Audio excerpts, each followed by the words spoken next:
오늘은 마스크를 쓰고 제가 설교하도록 하겠습니다. 여러분이 양해해 주시기 바랍니다.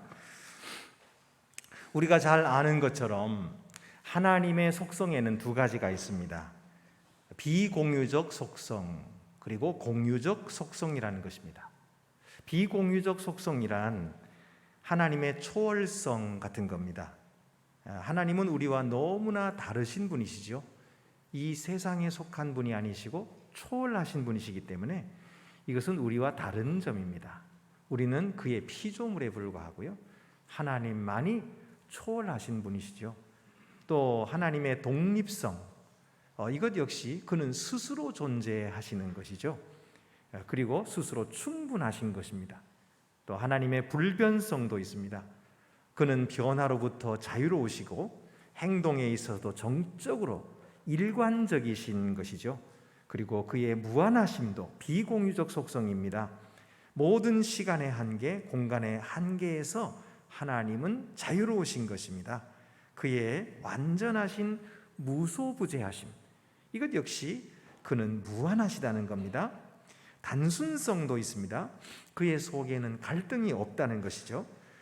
따라서 우리처럼 양방향의 생각을 또는 욕구를 인해서 뜻이 다른 방향으로 갈라지실 수 없는 분이십니다.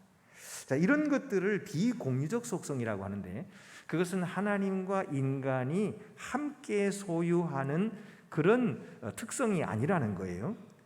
대신에 공유적 속성이 있습니다. 하나님의 공유적 속성이란 하나님의 영성, 스피리추얼리티, 이런 것들은 하나님이 영적인 분이시지만은 또한 인간에게 그 영성을 주셔서 하나님의 영성을 나누게 하신 것입니다. 또 하나님의 자유하심도 인간에게 주셨어요. 하나님의 전능하심 중에서도 일부를 사람에게 주셔서 능력 있게 하셨어요. 그의 모든 도덕적인 특성들도 그렇습니다. 그의 선하심, 사람도 선할 수 있어요. 진리, 인간이 진리를 깨달아요. 거룩성, 우리 인간들도 거룩하다 말씀하셨어요. 그의 의로우심, 인간에게 주셔서 의롭다 하셨어요. 이런 것들, 모든 도덕적인 특성, 이런 것들은 공유적 속성이라고 합니다. 하나님이 사람을 만들 때에 하나님의 형상대로 지으셨다, 이 말은 바로 이런 공유적인 속성을 주셨다는 뜻입니다. 그래서 하나님과 교제할 수 있게 하시고, 또 하나님의 뜻을 알 수도 있게 하시고, 그리고 하나님을 닮은 그런 존재로 창조하셨다는 것이죠.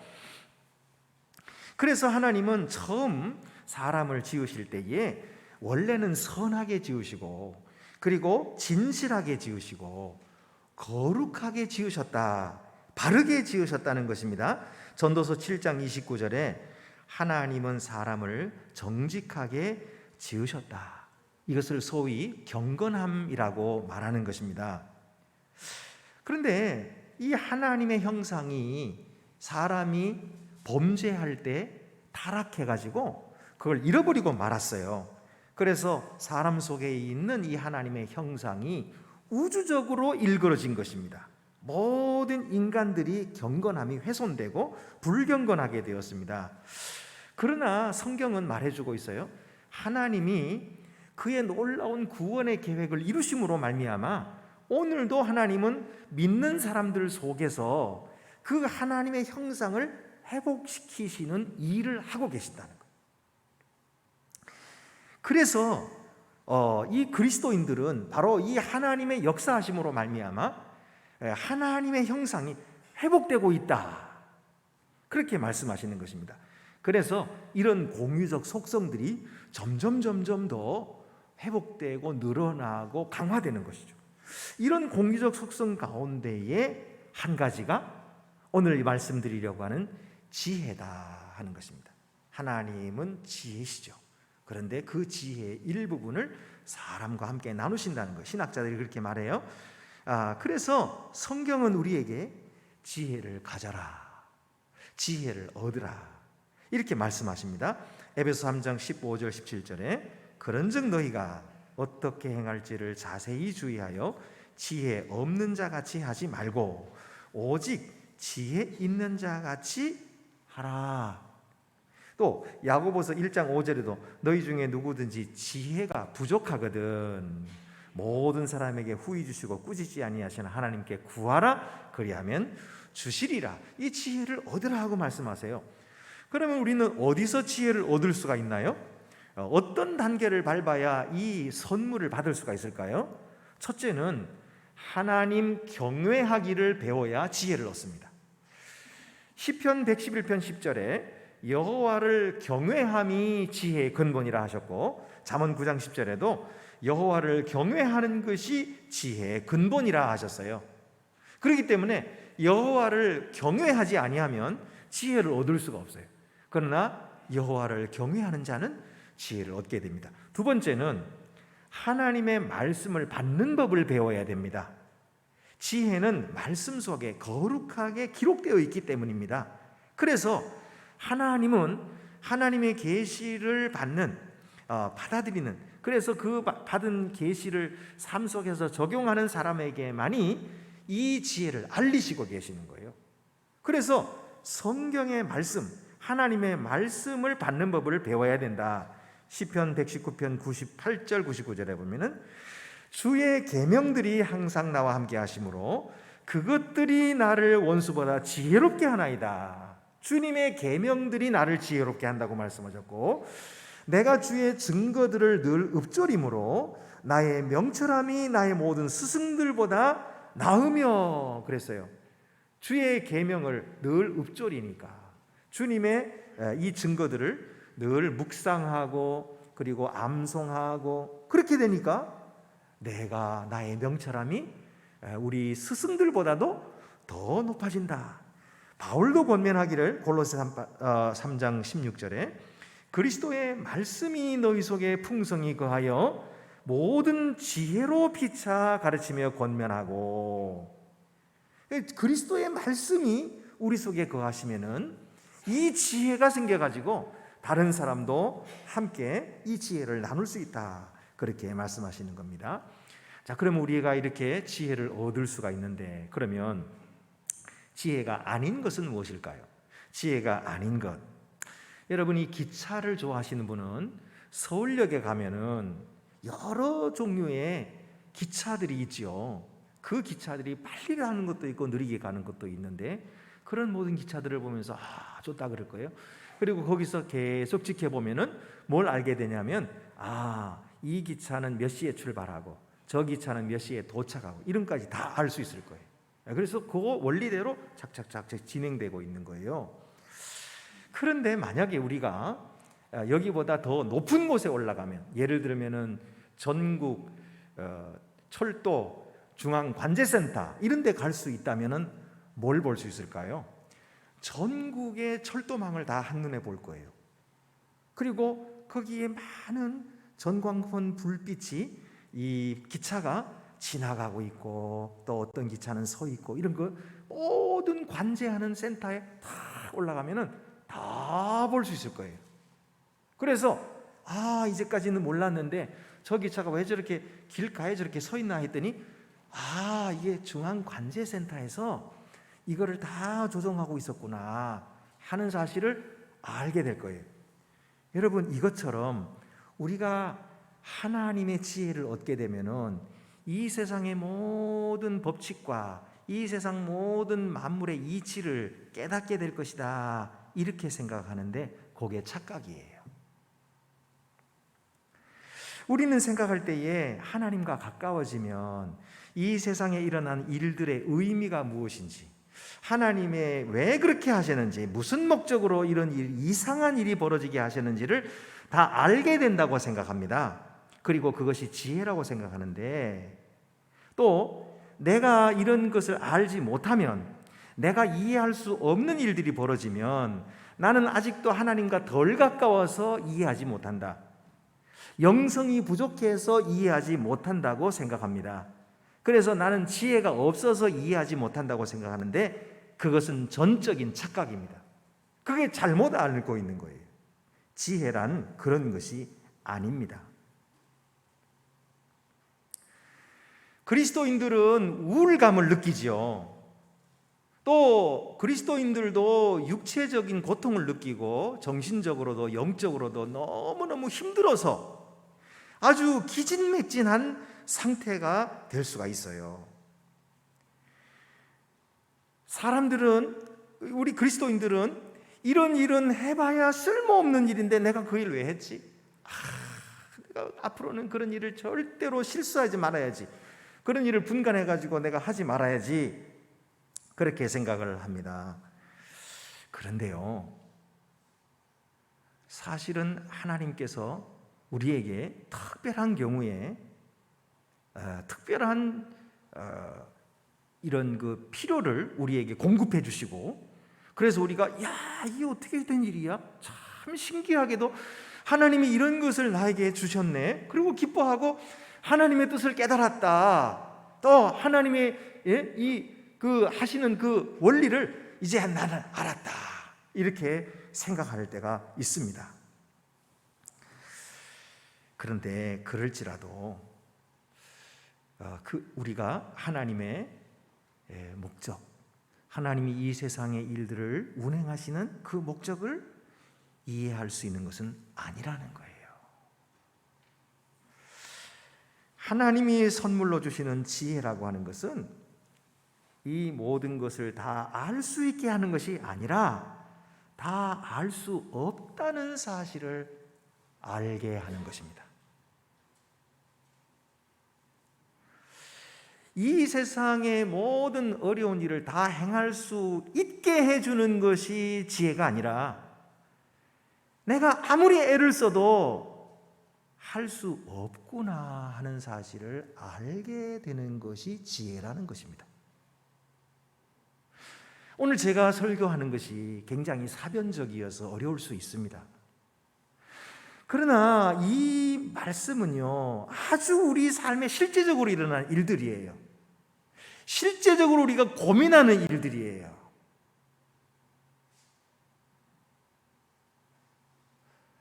우리가 병들어서 죽음이 다가오고 있어요. 그런데 하나님은 내가 이렇게 믿음 생활을 열심히 하고 하나님을 위해서 크게 봉사했는데도 왜 이런 병이 걸려서 이렇게 죽게 하시나? 이게 이해가 안 돼. 그냥 아파서 죽는 것이 문제가 아니라 내가 평생 믿은 하나님이 왜 이렇게 하시는지 이해가 안 돼가지고 하나님 알게 해주세요, 이해하게 해주세요. 그런데 답이 없어요. 그게 더 미치겠는 거예요. 그게 더 힘든 거예요. 오늘 거기에 대해서 이야기하는 겁니다. 그런 것으로 대표되는 우리의 삶의 모든 실제로 일어나는 일들에 대해서 지혜란 무엇이나 그거 이야기하는 것이죠. 여러분, 오늘 이 시간에도 우리의 모임 가운데, 우리의 예배 가운데 늘 그렇게 하셨듯이 하나님이 성령으로 우리 각자에게 주의 말씀을 듣게 하시고 또 깨닫게 해주시기를 바라는 마음으로, 기도하는 마음으로 전하고 또 기도하는 마음으로 함께 들으셨으면 고맙겠습니다. 전도서가 이 문제에 대해서 가르쳐주고 있어요. 전도서 1장 2절에 전도자가 이르되 헛되고 헛되며 헛되고 헛되니 모든 것이 헛되도다. 아니 열심히 예수를 믿으라 그러고 열심히 신앙생활 하라고 한 때는 언제고, 또 헛되니 모든 것이 헛되다. 또 그런 건 뭐예요? 그러면 하라는 거예요, 말라는 거예요? 그렇죠? 정말 이 말씀은 이해할 수가 없어요. 전도서는요, 바로 이 주제로 설교하는 내용이에요. 그래서 전부 다 그렇게 돼 있어요. 자, 1절에 나오는 2절에 나오는 이 코헬렛이라고 하는 전도자라고 불리는 이 사람은 자기 자신을 다윗의 아들 예루살렘의 왕이라고 밝힙니다. 그러니까 그는 솔로몬 자신이든지 또는 솔로몬의 입에서 나오는 가르침들을 전하는 설교자일 수도 있습니다. 어쨌든 그가 하는 말이 처음부터 하는 말이 3절에, 1장 3절에 해 아래서 수고하는 모든 수고가 사람에게 무엇이 유익한가? 아주 허무주의를 이야기하는 것 같아요. 그런데 이 전도자는요, 아주 성숙하고 경험 많은 선생으로서 자신이 얻은 지혜의 열매를 젊은 제자에게 지금 가르치고 있는 것입니다. 전도자가 말하고 있어요. 그는 한마디로 뭐라고 말하냐면, 이 세상의 모든 만물들을 보라! 봐라! 지금까지 이제 핑크빛 이런 그 안경을 쓰고 색안경을 끼고 있었다면 그거 다 집어치우고 맨눈으로 똑바로 봐라. 그리고 멀리 내다봐라. 인생의 배경에 있는 일들을 바라보라는 거예요. 이 인생의 배경에서 돌아가는 모든 자연 이치들을 가만히 살펴보면 아무런 목적이 없다는 거예요. 그저 자연적으로 반복되고 있다는 거예요. 돌고 돌고 돌고 돌고 똑같이 돌고 있다는 거예요. 자, 전도서 1장 4절에 7절을 보면 한 세대는 가고 한 세대는 오되 땅은 영원히 있도다. 가고 온들 무슨 소용이 있어요? 땅은 그저 있는 거예요. 해는 뜨고 해는 지되 그 떴던 곳으로 빨리 돌아가고, 바람은 남으로 불다가 북으로 돌아가며 이리저리 돌며 이리 돌며 저리 돌아 바람은 그 불던 곳으로 돌아가고. 바람이 부는 목적이 없어요. 그냥 바람이 부는 거예요. 왔다가 가는 거예요. 또 돌아서 불다가 또 자기 곳으로 돌아가고. 왜 부는 거지? 뭐 하려고 부는 거지? 자세히 보라는 거예요. 자세히 보아요. 아무 목적이 없어요. 모든 일들이 시간에 의해서 고정되어 있고 우리 중에 누구도 이런 환경을 제어할 수가 없다는 거예요. 3장 7절 8절에 찢을 때가 있고 꿰맬 때가 있으며 잠잠할 때가 있고 말할 때가 있으며 사랑할 때가 있고 미워할 때가 있으며 전쟁할 때가 있고 평화할 때가 있느니라. 우리는 이런 말씀을 듣고서는 야, 뭔가 진리를 이야기하는 것 같아. 희한하다 이렇게 생각하면서 성경을 읽고 지나갔지만 사실은 이 말은 무슨 말이냐면요, 이 세상 모든 일들이 그냥 그 때에 묶여 있다는 거예요. 그 때에 그냥 그 일이 이루어지는 것이지 우리가 그 환경을 아무도 손댈 수도 없고 통제할 수도 없다는 거예요. 우리가 잘하면 일이 될 것 같은데, 에? 어떤 분은 그러는 거예요. 에? 우리가 열심히 전도하고, 에? 그리고 다 열심히 모이면 부흥할 것 같아요. 정말 그럴까요? 한번 다시 생각해 봐요. 그렇게 한다고 다 될까요? 아니라 이거예요. 성경이 말하는 것은 사랑할 때가 있고 미워할 때가 있는데 그 때가 아니면 아무리 노력해도 소용없어요.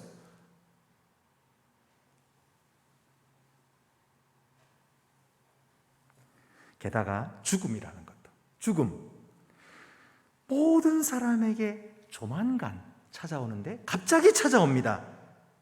그런데 그 오는 것이 합당한 자에게 합당한 죽음이 오지를 않더라는 거예요. 합당한지 안 합당한지에는 아무런 관계도 없이 죽음이 온다는 겁니다. 자, 7장 15절에 내 허무한 날을 사는 동안 내가 그 모든 일을 살펴보았더니 자기의 의로움에도 불구하고 멸망하는 의인이 있고, 자기는 의롭게 살았는데 의로운 일에도 불구하고, 그렇게 의롭게 살았는데 의로움에도 불구하고 멸망하는 의인이 있더라고. 자기의 악행에도 불구하고 장수하는 악인이 있으니, 그렇게 악하게 살았는데 그런 악행에도 불구하고 장수하는 악인이 있더라고요. 이거 어떻게 설명해야 됩니까? 설명이 안 되더라는 거예요. 그리고 사람은 뭐 대단히 특별한 존재인 줄 알았더니 죽을 때 보니까 짐승과 똑같아요. 짐승처럼 죽는다는 것입니다. 3장 19절 20절에 인생이 당하는 일을 짐승도 당하나니 그들이 당하는 일이 일반이라. 다 동일한 호흡이 있어서 짐승이 죽음같이 사람도 죽으니 사람이 짐승보다 뛰어남이 없음은 모든 것이 헛됨이로다. 그럼 목사님, 우리가 모여가지고 예배는 뭐 하려 드리고 목사님이 열심히 설교는 뭐 하려 하세요? 다 헛된데 그냥 살다 죽는 거지.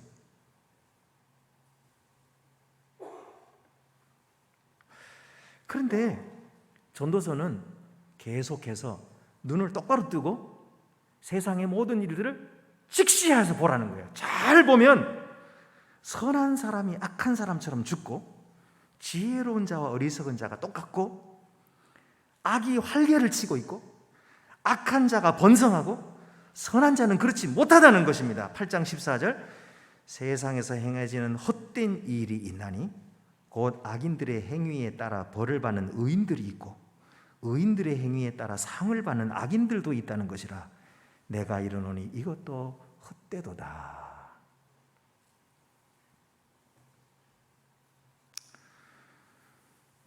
여러분, 우리는 이런 일들을 자세히 봄으로써 알게 되는 게 있어요.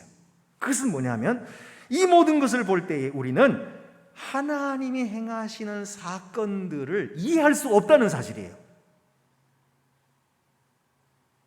하나님이 이 세상에 벌이시는 이 사건들에 대해서 인간은 이해할 수가 없다는 것을 깨닫습니다.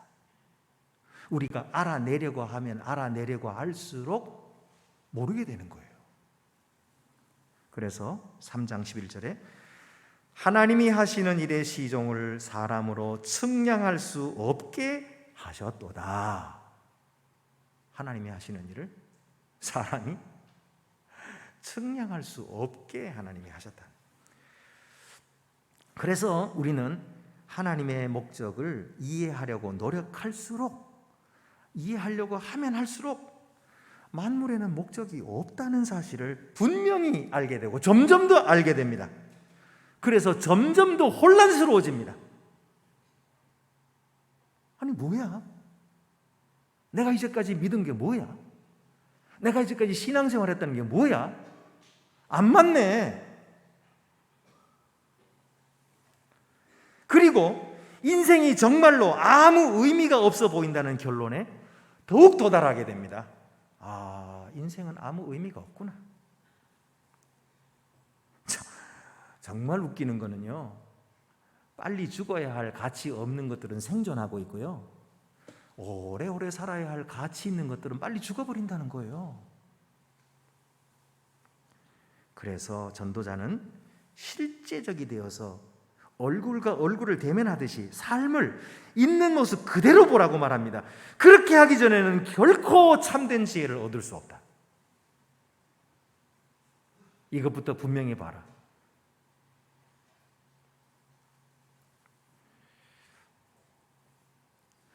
그러니까 지금까지 우리가 알고 있었던 하나님에 관한 지식, 성경에 관한 지식, 이런 것들 때문에 우리가 위로를 많이 받았잖아요. 은혜도 받고 위로도 받고. 근데 하나님께서 이런 것을 깨닫게 해주셨기 때문에 우리가 볼 수도 있었고, 아, 우리 장래에는 이런 일이 있겠지, 장래에 무슨 일이 생길지도 보게 해주셨어요. 그래서 우리가 위로를 받았어요. 그런데 이렇게 보고 알고 있는, 내가 알았다고 생각하는 그 순간에 우리는 매우 고통스러워집니다. 그리고 설명하기 어려운 무엇인가가 우리에게 와가지고 하나님의 비밀을 안다고 하는 우리의 환상이 완전히 깨져버리고 말아요. 알았다고 생각하는 그 순간에 내가 알았던 모든 것들이 다 깨져버리는 환상이 되어버려요.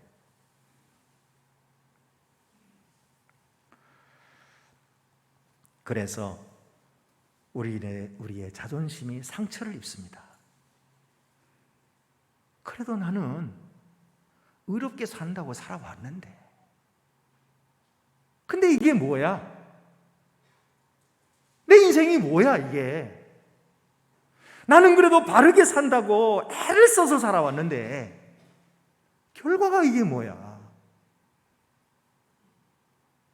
이제는 인생을 마감할 때가 됐는데 일생을 신앙생활 한다고 살았고 하나님을 위해서 산다고 살았고 기도한다고 살았고 그렇게 살았는데 이런 결과가 아니잖아.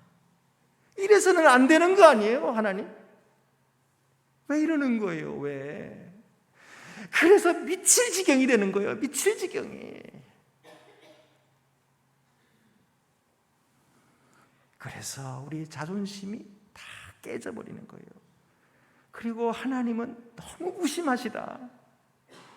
하나님이 나를 이렇게 소홀하게 하실 수가 있나? 그런 생각도 듭니다. 여러분, 그것이 바로 지혜에 이르는 길이라고 해요. 여러분이 지금 잘 가고 있는 거예요. 그런 것을 정말 느끼셨다면 그것은 여러분이 눈을 떠서 우리 삶의 현실을 똑바로 보았다는 거예요.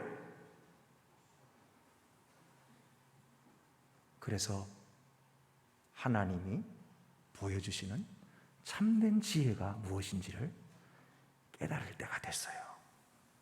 사실 하나님은 그의 지혜 속에서 우리를 겸손하게 하십니다.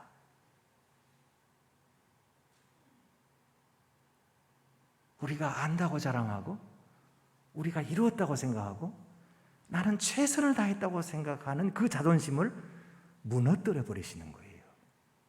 그래서 우리를 겸손하게 하십니다. 그리고 믿음으로 걷도록 만드십니다. 이것이 하나님의 지혜입니다. 하나님께서 우리 삶 속에서와 교회 안에서 일하시고 공급하시는 목적에 대해서 우리가 알아야 할 것들을 하나님이 숨기시고 계시다는 사실이에요.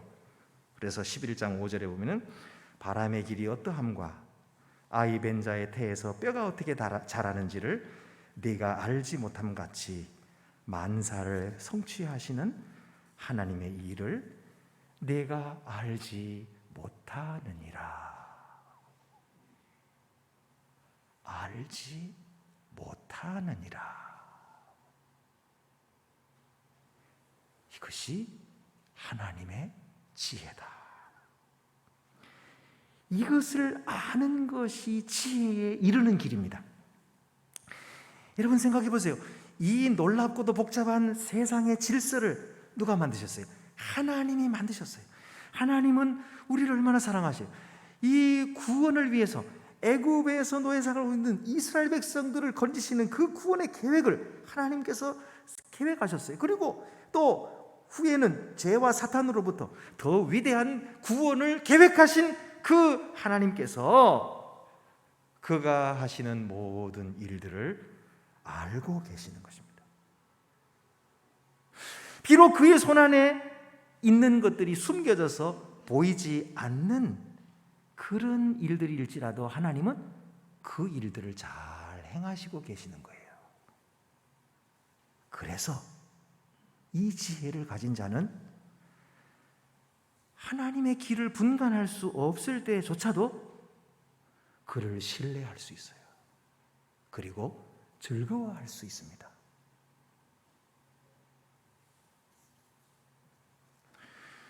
리차드 박스터는 이렇게 이런 시를 썼습니다. 해 아래서 애쓰는 성도들아, 너희 하늘 왕을 경배하라. 그리고 그의 앞에 나아가라. 기쁜 찬송을 노래하라.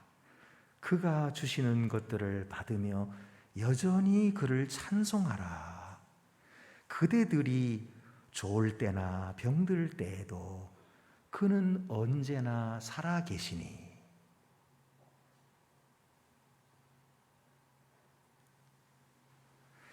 왜 성도들에게 여호와께 나아가서 그를 찬양하라고 그랬을까요? 그대들이 좋을 때나 병들 때에도 그는 여전히 살아계시니. 놀라운 지혜입니다. 결론을 말씀드립니다. 우리는 그가 주신 지혜의 선물로 인해서 이 완전히 타락한 세상 속에서 우리의 삶이 비록 고통스럽고 어두울 수 있지만 오히려 그 고통스럽고 어두운 만큼, 아니 그것보다도 더 높이 겸손해지게 되고요. 어둡고 고통스러운 만큼, 아니 그것보다 더 많이 즐거워지고요.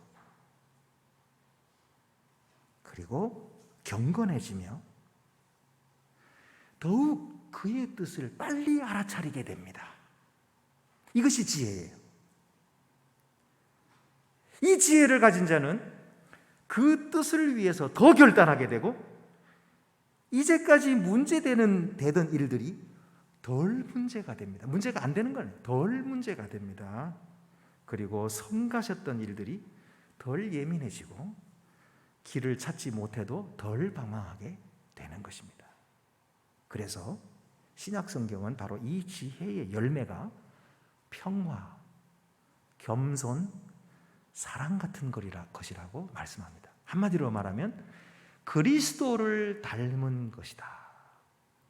그래서 야고보 3장 17절에 오직 위로부터 난 지혜는 첫째 성결하고, 다음에 화평하고 관용하고 양순하며 긍휼과 선한 열매가 가득하고 편견과 거짓이 없나니. 이 지혜의 뿌리는 바로 예수 그리스도다. 예수 그리스도를 통하여 우리가 이 지혜에 도달하게 될 것이다. 그래서 이 허무하고 헛된 인생을 살아가지만 우리는 감사하고 즐거워하고 그리고 확신 있게 살아가게 된다는 거예요.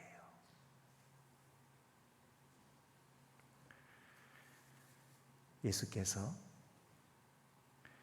밤에 찾아온 니고데모에게 니고데모야, 네가 거듭나야 하리라. 니고데모는 그 말을 이해를 못했어요. 어떻게 사람이 어머니 뱃속에 들어갔다가 다시 나올 수 있겠습니까? 예수님께서 너는 유대인의 선생으로서 그것을 알지 못하느냐? 바람이 이리로 왔다가 저리로 가는 것, 어디로 와서 어디로 가는지 알지 못하지만 성령으로 난 자는 이와 같다. 여러분, 우리 주 예수 그리스도를 믿음으로 거듭난 자에게 주시는 지혜입니다. 어디로 왔다가 어디로 가는지는 몰라요. 그러나 그 하나님의 사랑 속에 있음을 확신하고 믿고 신뢰하고 오늘도 용기 있게 걸어가는 자가 되는 것, 이것이 하나님이 선물로 주시는 지혜입니다.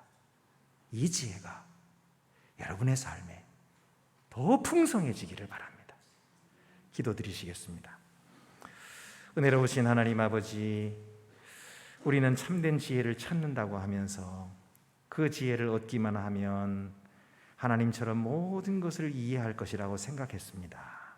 그러나 주여, 오늘도 우리의 인생에는 우리가 이해할 수 없는 일들이 벌어져서 우리를 답답하게 하고 또 우리를 화나게 하기도 합니다. 그러나 주님, 우리가 알 수 없다고 하는 사실을 다시 한번 깨닫게 해주셔서 감사합니다. 하나님의 지혜가 오늘도 우리에게 있게 해주셔서 감사합니다. 지혜로우신 예수 그리스도를 더욱 닮아가며 따라가게 하시고 주님 가지신 자유와 주님 가지신 기쁨이 우리 속에 더 넘치게 하여 주시옵소서. 우리 주 예수 그리스도의 이름으로 기도드립니다. 아멘.